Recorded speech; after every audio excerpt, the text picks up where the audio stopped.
Монголын эрсдэл мэдэгдэх цэцэд 5 дугаар сарын 29-ноос хойш өнөөдрийг хүртэл нийтдээ 520 мэдээлэл ирсэн байна. Үүний 250 орчмыг хүүхэд эрсдэлд орох нөхцөл байдлыг эзэлж байна. За ийм мэдээллийн дагуу холбогдох дүүрэг хороод мэдэгдэж эрсдлийг арилгуулах ажил 80 орчим хувийн биелэлттэй байна гэлээ. Улс орон даяараа хүүхдэд эрсдэлтэй нөхцөлийг арилгах үүднээс дүүрэг бүр дээр ажлын хэсэг байгуулагдсан ажиллаж байна. Чиглэлээ дүүргийн тухайд нэгээс 24-р хороонд судалгаа хийж 6 чиглэлд ажлын хэсэг гаргасан байна. Энэ хүрээнд 277 эрсдэлт нөхцөлийг илрүүлснээс 250-ыг нь арилгаж 80-аас 85% гүйцэтгэлтэй ангилаа. За эрсдлийн нөхцлөөс шалтгаалж хамгийн багадаа 24 цагийн дотор шийдвэрлэхээр зорж байгаа гэнэ.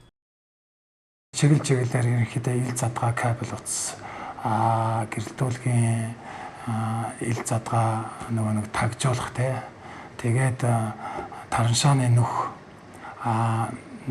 энэ тэнд ухсан овоосон шороо нүх тэгээд тогтчлтын чиглэлээр ерөнхийдөө явган хүний зам болон авто замын нөхөөс за тэгээд юу байгаа нэг хаягдсан барилга байгууламж болон яг ийм ажлын хэсгүүд гараад ажиллаж байна. Барилгын ажил бол зуны туршил үргэлжлэнэ. Тэгэхээр зуны туршил эрсдэлтэй нөхцөл үүснэ гэсэн үг.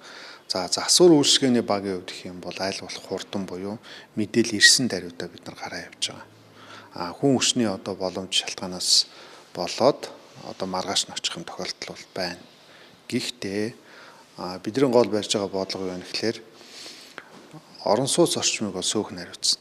Сургууль орчмыг сургууль нь хариуцсан. Хувийн компаниуд нь өөрийнхөө эзэмшил газрыг нийтийн эзэмшлийг бол засаг даргана гэдэг. Ерөөсөө одоо хинч хариуцдаггүй, хинч мэддэггүй тийм харанхуй бус үлдээхгүй яа л гэж ажиллаж байгаа.